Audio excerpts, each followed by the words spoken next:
بسم اللہ الرحمن الرحیم۔ شہیدہ گواہی دی اللہ اللہ نے انہو بے شک وہ لا نہیں الہ کوئی معبود الا مگر ہوا وہی والملائکۃ اور فرشتوں نے بھی وَأُولُو اور والے العلم علم وَأُولُو العلم علم والوں نے بھی قائمم قائم رہتے ہوئے بالقسط انصاف پر لا نہیں الہ کوئی معبود الا مگر ہوا وہی العزیز غالب ہے الحکیم حکمت والا ہے۔ شہد اللہ انہ لا الہ الا ہوا والملائکۃ واولو العلم قائما بالقسط۔ اللہ رب العزت نے اور فرشتوں نے اور علم والوں نے اس بات کی گواہی دی کہ اللہ کے سوا عبادت کے لائق کوئی نہیں ہے اور اللہ ہی ہے جو انصاف کے ساتھ ساری کائنات کا نظام سنبھالے ہوئے ہے۔ لا الہ الا هو العزیز الحکیم، اس اللہ کے سوا کوئی معبود نہیں ہے، وہ زبردست حکمت والا ہے۔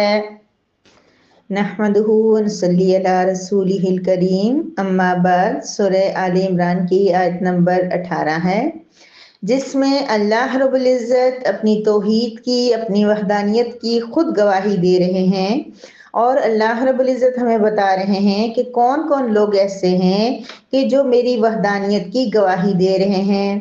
اللہ رب العزت اس آیت مبارکہ میں سب سے پہلے تو یہ فرما رہے ہیں کہ شہیدہ گواہی دی اللہ نے انہو بے شک واللہ لا الہ الا ہوا، اس اللہ رب العزت کے سوا کوئی معبود نہیں۔ الحمدللہ ثم الحمدللہ، ہم سب کا عقیدہ ہے کہ اللہ رب العزت کے سوا کوئی معبود نہیں ہے۔ تمام قولی بدنی فعلی عبادات کا خالق مالک رازق ہر چیز اللہ ہی کے لیے ہے، اور نہ ہی کوئی اس کی ذات کے اندر شریک ہے، نہ ہی کوئی اس کی صفات کے اندر شریک ہے، اور نہ ہی کوئی ایسا ہے کہ جیسے اللہ کو چاہنے کا حق ہے اسے چاہا جائے، نہ ہی کوئی ایسا ہے کہ جیسے اللہ کی عبادت کرنی ہے، اللہ کی اطاعت کرنی ہے، اس طرح کسی اور کی اطاعت کی جائے۔ ہر لحاظ سے اللہ ہی اکیلا اور واحد ہے، اور اس بات کی گواہی کس نے دی؟ اللہ رب العزت نے۔ اللہ کی گواہی کیسے ہے؟ ایک تو یہ ہے کہ اللہ رب العزت اپنے پورے قرآن کریم کے اندر بار بار بتاتے ہیں کہ لا الہ الا اللہ، میں اکیلا ہوں، میرے سوا کوئی معبود نہیں ہے۔ مختلف الفاظ، مختلف انداز، مختلف طریقے سے اللہ رب العزت قرآن کریم میں اس بات کو بیان فرماتے رہتے ہیں کہ اللہ ایک ہے اور اس کے علاوہ کوئی معبود نہیں۔ دوسری اللہ کی گواہی کیسے ہے کہ یہ پوری انسانیت، یہ جہاں، یہ زمین آسمان چرند پرند، اللہ کی بنائی ہوئی ساری کی ساری کائنات بھی یہ بات ثابت کرتی ہے کہ اللہ اکیلا ہے، اس کا کوئی اور نہیں ہے اس کے ساتھ شریک۔ پھر والملائکۃ، اور فرشتوں نے بھی اس بات کی گواہی دی ہے۔ فرشتے بھی گواہی دیتے ہیں، ویسے بھی فرشتے ایسی مخلوق ہے کہ جو بھی اللہ رب العزت کا حکم ہوتا ہے وہ اس پہ من و عن عمل کرتے ہیں، وہ کبھی کسی کام میں اللہ رب العزت کی نافرمانی نہیں کرتے۔ تو وہ پیاری مخلوق جو فرشتہ کہلاتی ہے، جو معصوم عن الخطا ہے، جو کوئی بات غلط کر ہی نہیں سکتے، وہ بھی اس بات کی گواہی دے رہے ہیں کہ اللہ کے سوا کوئی معبود نہیں ہے۔ وہ اولو العلم، میری پیاری بہنوں، ایک اور چیز، اللہ تو اللہ ہیں، وہ گواہی دیتے ہیں، ظاہر سی بات اللہ پاک نے حق کی گواہی دینی ہے۔ فرشتے تو فرشتے ہیں، اللہ کی نورانی مخلوق ہے، وہ بھی گواہی دیتے ہیں، لیکن ایک اور مخلوق کا ذکر کر دیا گیا جو انسان ہے۔ انسانوں میں سے جو علم والا ہے، اولو العلم، علم والے، اولو کا مطلب ہوتا ہے والے، علم والے بھی گواہی دیتے ہیں۔ میری پیاری بہنوں، وہ کون سے خوش قسمت انسان ہیں جو اللہ اور فرشتوں کے ساتھ جن کا ذکر ہو گیا ہے، وہ کون ہیں جو اللہ کی وحدانیت کی گواہی دے رہے ہیں؟ وہ ہیں اولو العلم، علم والے۔ کون سے علم والے؟ جو پوری زندگی عالم بنتے ہیں، دین سیکھتے ہیں، لیکن عمل نہیں کرتے، نہیں، ان کی گواہی کافی نہیں ہوتی۔ کیوں کہ وہ گواہی تو دیتے ہیں کہ اللہ کے سوا کوئی معبود نہیں، لیکن وہ اس کے مطابق عمل نہیں کرتے، تو یہ ان کے عمل جو وہ ان کی قول کے خلاف ہو جاتے ہیں۔ یہاں مراد ہیں وہ علم والے جو اللہ رب العزت کے دین کا علم تو حاصل کرتے ہی ہیں، لیکن وہ اپنی زندگیوں میں بھی اس علم کو لے کے آ جاتے ہیں، وہ اپنے عمل سے ثابت کرتے ہیں کہ ہمارے رب کے سوا کوئی معبود ہے ہی نہیں۔ وہ اپنی خواہشات کے لیے اپنے آپ کو قربان نہیں کر دیتے، اپنے دین اور کسی خواہش میں اور کسی غلط اور ناجائز کام کی اس کے سامنے دو آپشن آ جائیں تو وہ صرف اسی کو چنتے ہیں جس میں رب کائنات مل رہا ہو، وہ صرف اسی بات کو چنتے ہیں، اسی بات پہ عمل کرتے ہیں جو توحید کے مطابق ہو۔ اللہ کی وحدانیت میں وہ کوئی کمپرومائز نہیں کرتے۔ اللہ ان کی گواہی، جیسے میں نے بھی کہا تھا کہ اللہ کی گواہی تو یہ ہے کہ اللہ قرآن میں فرماتے ہیں کہ میں ایک ہوں۔ ایک گواہی یہ ہے کہ اللہ کی بنائی ہوئی چیزیں دکھاتی ہیں کہ اللہ ایک ہے، اکیلے ہیں، اللہ نے سب کچھ بنایا ہے، یہ اتنی بڑی کائنات کوئی اور بنا ہی نہیں سکتا اللہ کے سوا۔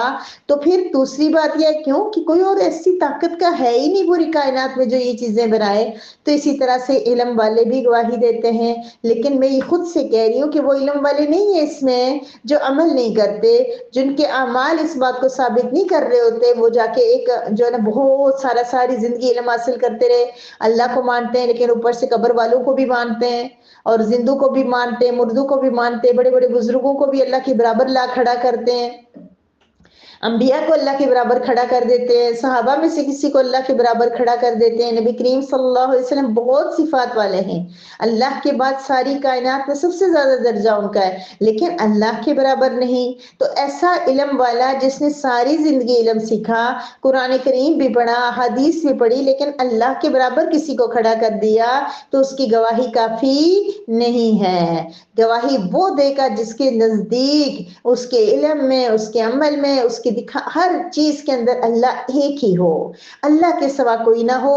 جہاں کسی کا کوئی تعارض، کوئی اللہ کے سامنے کوئی آ رہا ہو تو وہ اس کو ہٹا دے اپنی زندگی سے، صرف اور صرف اللہ کی مان کے رہے، تو وہ علم والا تو بہرحال خوش قسمت ہے۔ وہ علم والے وہ خوش نصیب ہیں کہ جس کا ذکر اللہ پاک نے اپنے فرشتوں کے ساتھ کیا ہے، اور جو اللہ کی گواہی ایسے دیتے ہیں کہ صرف گواہی ہی نہیں ہوتی بلکہ وہ اپنے عمل سے بھی ثابت کرتے ہیں۔ میری پیاری بہنوں، اگر آپ اور میں اگر ہم سب بھی ایسے بن جائیں کہ ہماری گواہی صرف لا الہ الا اللہ تک محدود نہ ہو، بلکہ ہمارا علم، ہمارا عمل، ہمارا ہر ایک رویہ اس بات کو ثابت کر رہا ہو کہ ہمارے اللہ کے سوا کوئی معبود نہیں ہے، تو میری پیاری بہنوں اس اولو العلم کے عمل اندر ہم بھی آ سکتے ہیں۔ اور بہرحال اولو العلم سے مراد ایسے علم والے بھی ہوتے ہیں جو غور و فکر کرتے ہیں، تدبر کرتے ہیں، غور کر کے اللہ کی وحدانیت لا الہ الا اللہ اس کے اندر گہرائیوں میں جا کے اس کے مطابق قرآن سے بھی دلائل اور سارا کچھ صفات نکالتے ہیں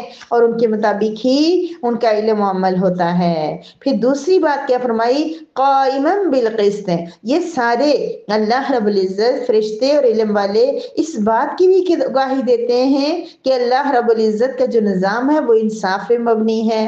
جیسا کہ آپ نے تفسیر سنی، لیکن پتہ نہیں آپ کو بات سمجھ میں آئی ہے کہ نہیں، اس میں یہ کہا جا رہا ہے کہ اللہ یہاں یہ فرما رہے ہیں کہ اللہ، فرشتے اور اولو العلم گواہی دے رہے ہیں کہ کائنات کا سارا نظام انصاف پہ مبنی ہے، جبکہ ہمیں دکھنے میں ایسا لگ رہا ہے کہ انصاف نہیں ہو رہا، کوئی امیر، کوئی غریب، کوئی درست، کوئی تندرست، کوئی بیمار، کوئی چھوٹا، کوئی بڑا، اس طرح کمزور، کوئی صحت مند۔ تو اس کا جواب یہ ہے کہ انہوں نے یہی جواب دیا ہے کہ اللہ رب العزت ہمیں دکھنے میں ایسا لگ رہا ہے، لیکن در حقیقت چونکہ اللہ رب العزت بہت حکمت والے ہیں، اور ہم سب کا عقیدہ ہے، یہ آگے آ بھی گیا نا، اسی لیے لفظ آخر میں حکیم، اللہ حکمت والا ہے۔ وہ چونکہ وہ اس نے دیکھا کسی کو امیر کیا ہوا، کسی کو غریب، لیکن اس کی حکمت میں یہی انصاف تھا، یہی ضروری تھا، اس کے ہی فائدے تھے۔ سورہ شورى کی آیت مبارکہ کے اندر اللہ رب العزت فرماتے ہیں کہ اللہ نے جو انسانوں، اللہ چاہتا تو تمام دنیا کو برابر رزق دے دیتا، رزق کو پھیلا دیتا، ہر بندہ امیر ہوتا، لیکن اللہ نے ایسے نہیں کیا کیونکہ اگر اللہ ایسا کر لیتے تو لوگ سرکشی کرتے. غور کیجیے اگر پوری کائنات میں ہر بندہ امیر ہوتا تو ہم ضرورتیں کس سے پوری کرتے.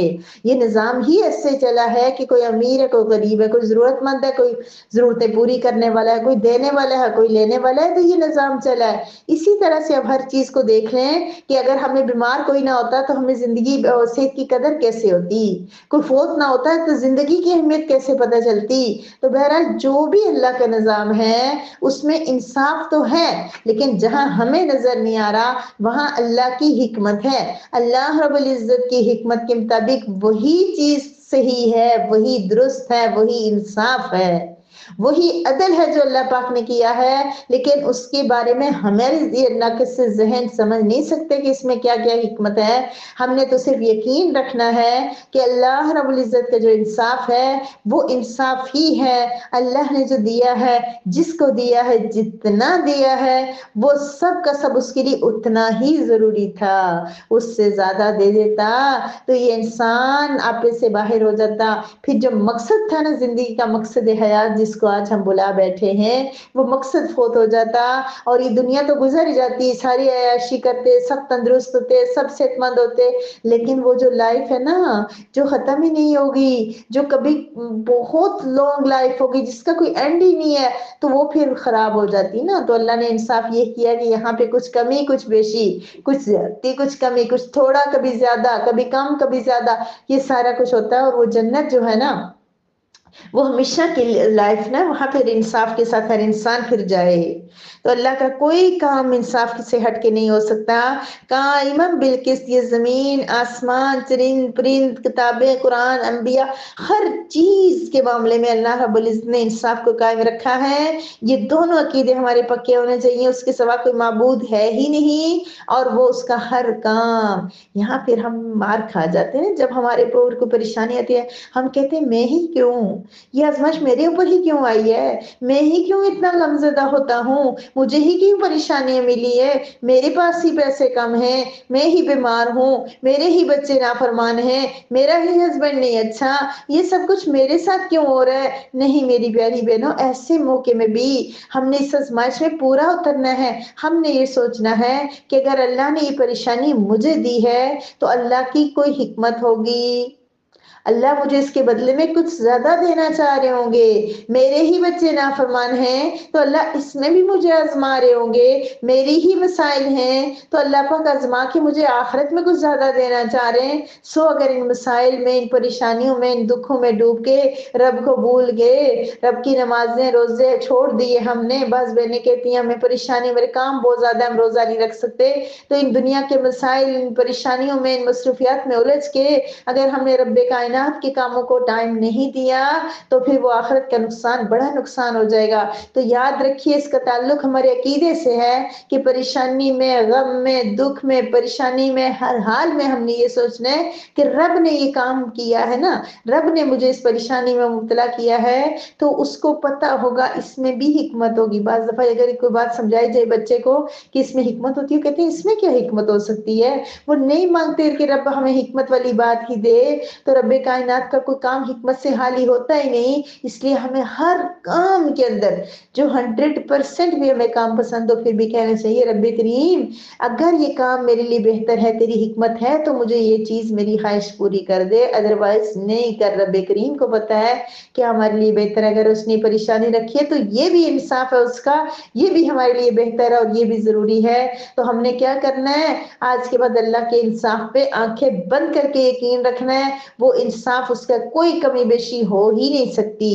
فرمایا لا الہ الا ہوا, پھر اللہ پاک نے فرمایا کہ اس کے سوا کوئی معبود نہیں ہے. عبادات میں تو ہمیں پتا ہے, ہم سجدہ کوشش کرتے ہیں کہ رب کریم کو ہی کریں, لیکن جہاں بات آ جاتی ہے نا خواہشات کی, ضروریات کی, عمل کی, وہاں ذرا ہم ڈواڈول ہو جاتے ہیں. کبھی ہم ادھر لڑک جاتے ہیں, کبھی ادھر چلے جاتے ہیں, کبھی عمل کرتے ہیں کبھی نہیں کرتے, کبھی ہم جو نا ہماری خواہشات, ہمارے بچے, ہمارے ہسبینڈ, ہمارا خاندان, ہمارا اسٹیٹس, پیس, ہمارا مال, ہماری دولت, یہ معمولی سی دنیا کی چیزیں رکاوٹ بن جاتی ہیں, اور اس رب کی عبادت وقت پہ ہم نہیں کر پاتے, اس کی نماز بھی قضا کر دیتے ہیں, کبھی لیٹ پڑھ دیتے ہیں, روزہ چھوڑ دیتے ہیں, حج فرض ہے تو وہ نہیں کرتے, عمرے کی سعادت ہے تو وہ نہیں کرتے, ایسے ایسے کرتے کرتے جاتے ہیں. تو نہیں میری پیاری بہنوں, ہم نے عمل سے ثابت کرنا ہے کہ لا الہ الا اللہ, اس کے سوا کوئی معبود ہے ہی نہیں, اور وہ عزیز بھی ہے, وہ غالب ہے, وہ زبردست ہے, وہ طاقتور ہے, وہ جو چاہے کر سکتا ہے, حکیم حکمت والا, اس کا ہر کام حکمت پہ